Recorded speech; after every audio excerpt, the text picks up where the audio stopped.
Bawang Putih. Pada zaman dahulu kala, di sebuah desa yang subur, tinggallah seorang pedagang kaya bersama anak perempuannya yang bernama Bawang Putih. Istri pedagang ini sudah lama meninggal dunia. Si pedagang sangat sayang kepada Bawang Putih, sebab dia seorang gadis penurut dan baik hatinya. Suatu hari setelah si pedagang pulang dari bepergian, dia membawa seorang ibu dengan anak gadisnya. Si saudagar hendak menikahi ibu ini. Maka Bawang Putih pun memiliki ibu tiri dan kakak tiri yang bernama Bawang Merah. Saat ayahnya pergi berdagang, maka ibu tiri dan Bawang Merah akan menyuruh-nyuruh Bawang Putih, layaknya seorang pembantu. Bawang Putih melakukan semua pekerjaan yang disuruh ibu tirinya, dari membersihkan rumah, memasak, mencuci baju, atau mencari kayu bakar. Jika pekerjaan Bawang Putih tidak beres, ibu tirinya akan menghukumnya dengan tidak memberinya makan. Setiap pagi akan terdengar teriakan ibu tiri dan Bawang Merah bergantian. Hei, Bawang Putih, cuci bajuku.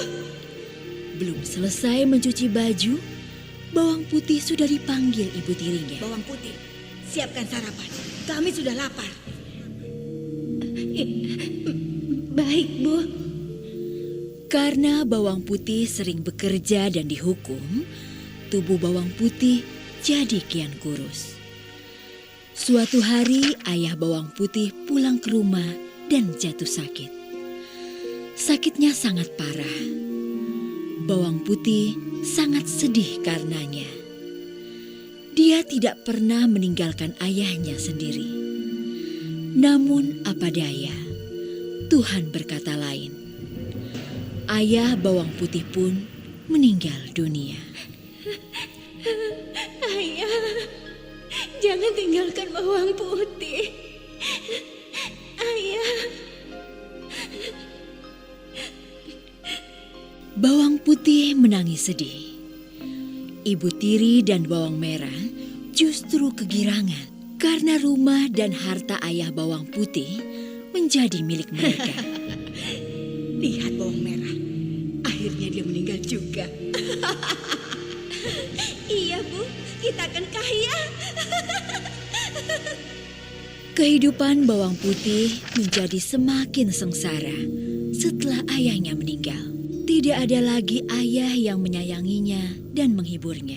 Ibu tiri dan Bawang Merah semakin menyiksanya. Bawang Putih mencoba terus bersabar, meski kadang-kadang dia sering menangis di malam hari. Ya Tuhan, tolonglah aku. Kenapa mereka selalu jahat kepadaku? Suatu hari, Bawang Putih pergi ke sungai hendak mencuci baju. Dia masih mengantuk dan lapar. Tubuhnya lemas.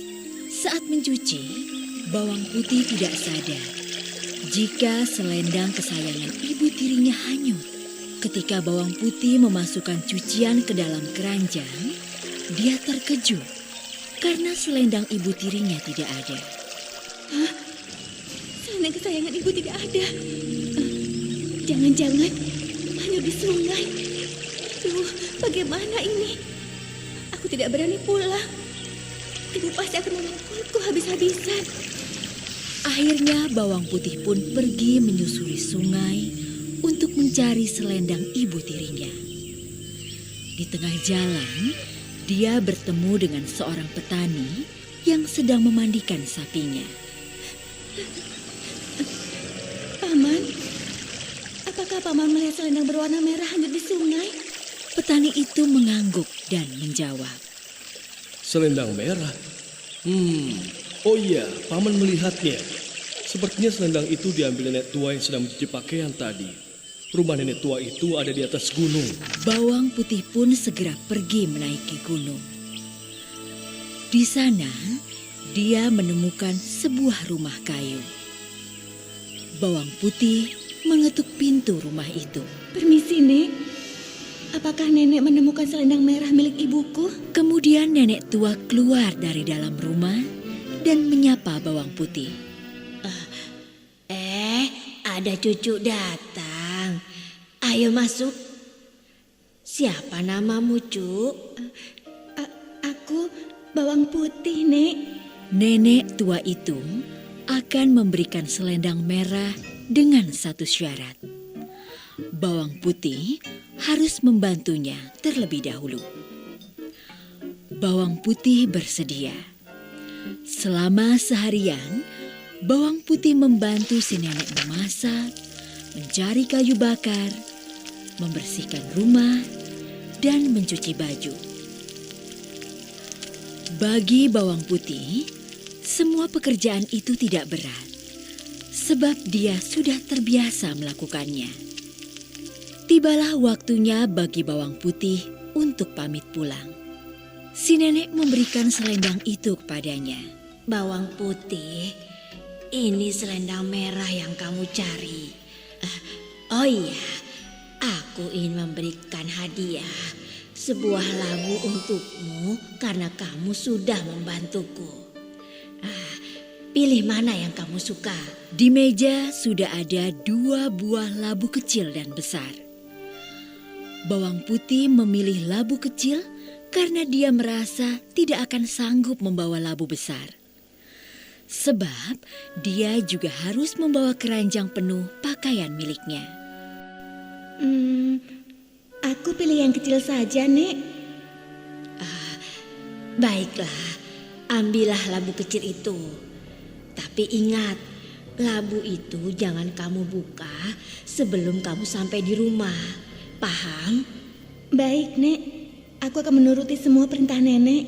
Sesampainya di rumah, bawang putih dimarahi oleh ibu tiri dan bawang merah. Dari mana saja kau bawang putih? Kamu sudah berani melawan ya? Hah? Ampun, Bu. Ampun. Aku tadi. Alah, cukup bawang putih. Kami tidak butuh alasanmu. Mereka terus memukulinya. Lalu mereka melihat labu yang dibawa bawang putih. Belah labu itu dan masaklah. Kami sudah sangat lapar karena menunggumu dari tadi. Kemudian bawang putih pun mengambil pisau dan membelah labu itu. Alangkah terkejutnya, sebab isi labu itu penuh dengan perhiasan yang berkilauan dan mahal harganya. Hah? Dari mana kamu mendapatkan labu itu? Bawang putih menceritakan semuanya. Aduh, bawang putih. Seharusnya kamu memilih labu besar. Isinya pasti lebih banyak. Hah, dasar. Mendengar kata-kata bawang merah, si ibu tiri akhirnya mendapat ide. Sepertinya aku punya ide. Keesokan harinya, ibu tiri dan bawang merah pergi ke sungai. Mereka sengaja menghanyutkan selendang merah. Diam-diam, mereka mengikuti arah selendang itu hanyut. Benar saja, selendang itu kembali dipungut oleh nenek tua itu. Ibu tiri dan bawang merah segera mengikuti nenek tua yang berjalan naik gunung. Di sepanjang perjalanan, bawang merah mengeluh karena tak biasa berjalan jauh. Aduh, aku capek sekali, Bu. Kita pulang saja yuk. Bawang merah, sabar. Sebentar lagi kita akan mendapatkan perhiasan yang lebih banyak dari bawang putih. Tapi aku capek, Bu. Ibu bilang sabar. Sesampainya di rumah nenek tua, ibu tiri dan bawang merah mengetuk pintu. Nenek tua menyambutnya dengan baik. Kemudian, ibu tiri dan bawang merah pura-pura sedih dan menanyakan soal selendang merah itu. Nenek yang baik hati, apa nenek menemukan selendang merah milik ibuku? Oh iya, kebetulan nenek temukan tadi di sungai. Seperti halnya dengan bawang putih, si nenek baru akan memberikan selendang itu jika mereka membantunya. Dengan terpaksa, Demi mendapatkan buah labu itu, mereka bekerja membantu nenek meski sambil mengeluh. Capek sekali. Kalau bukan karena buah labu itu, aku tidak akan mau melakukan ini. Iya, ibu sudah lelah. Semoga isi buah labunya nanti lebih banyak. Akhirnya, selesai sudah pekerjaan bawang merah dan ibu tiri di rumah nenek tua. Kemudian mereka pamit. Nenek tua itu memberikan selendang itu kepada bawang merah dan ibunya. Di meja ada 2 buah labu yang besar dan kecil. Coba pilihlah satu labu sebagai hadiah dariku. Dan tentu saja, ibu tiri dan bawang merah memilih labu yang besar. Aku pilih yang besar dong, Nek. Iya, yang besar saja. Ingat, jangan kalian buka labu itu sebelum sampai di rumah. Iya, Nek, itu pasti. Kami pulang dulu ya, Nek. Bawang merah dan ibunya tidak menuruti anjuran si nenek. Di tengah perjalanan, ibu tiri membelah labu besar itu. Mereka sudah tidak sabar dengan perhiasan yang akan mereka dapatkan. Bu, ayo kita buka sekarang saja buah labu ini. Nenek tua kan tidak tahu. Iya, ayo kita buka. Ibu juga penasaran. Namun alangkah terkejutnya mereka. Sebab isi labu itu adalah binatang-binatang berbisa. Seperti ular, kalajengking, laba-laba, dan kelabang. Segera saja mereka digigit ular. Apa ini? Wah, Mana perhiasannya? Kenapa isinya binatang-binatang ini? Au!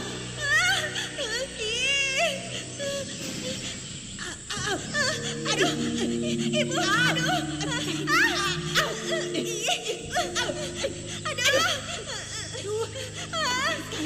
Ibu bagaimana ini? Aduh. Juga digigit. Karena mereka masih di tengah hutan, maka tidak ada yang menolong mereka. Ibu tiri dan bawang merah pun mati keracunan bisa ular. Keserakahan mereka membawa mereka dalam malapetaka. Sementara itu bawang putih hidup bahagia. Perhiasan pemberian nenek tua itu membuatnya kaya raya. Dia pun meneruskan usaha ayahnya dan menikmati buah hasil kesabarannya sebagai anak yang berbakti.